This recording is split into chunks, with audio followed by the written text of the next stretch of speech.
প্রস্তাবিত বাজেটের উপর আলোচনা শেষ দিনে সরকার ও বিরোধী দলের এমপিদের বাকবিতণ্ডায় উত্তপ্ত হয়ে উঠেছে সংসদ অধিবেশন। আওয়ামী লীগকে বিএনপি পুনর্বাসন করতে চায় কিনা এমন প্রশ্ন তুলেছেন বিরোধী দলীয় সংসদ সদস্যরা। আর ক্ষমতাসীনদের অভিযোগ, ক্ষমতার ভাগ পেতে সংস্কার নিয়ে কথা বলে বিরোধী দল। একদিন পরই 2026-27 অর্থ বছরের জন্য প্রস্তাবিত বাজেট পাশ হবে সংসদে। তার আগে রোববারই বাজেটের উপর আলোচনার শেষ দিন।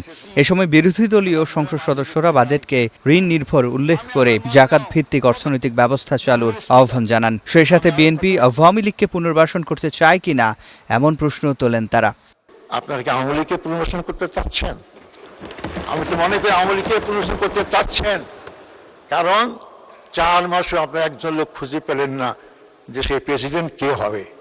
আপনার ব্রিটিশ সরকারের লোককেই আপনার পছন্দ হয়, তাকেই রাখার চেষ্টা করতেছেন। এত বড় বিএনপি দল, তাকে এত পছন্দ হয় কেন? অবশ্যই সুদকে প্রত্যাখ্যান করতে হবে।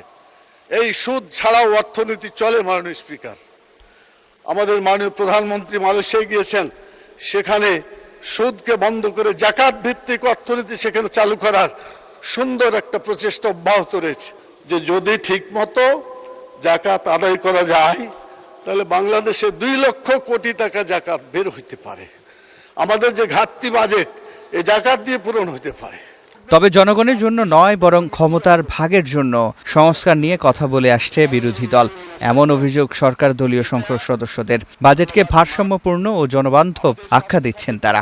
দেয়া হয়েছে, আমার বিরোধী দলীয় সংসদ সদস্যদের বলবো, আপনারা তর্ক করার জন্য নয় কিংবা সমালোচনার জন্য নয়, আসুন আলোচনার জন্য আমরা কথা বলি। ওনারা শুধু সেই সংস্কারের কথা বলেন যেই সংস্কার ওনাদেরকে ক্ষমতার ভাগ দেবে।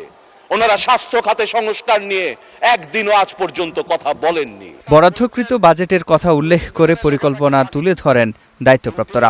রেল প্রতিমন্ত্রী বলেন, প্রতিটি রেল স্টেশনে সৌরবিদ্যুৎ ব্যবহারের প্রক্রিয়া চলছে।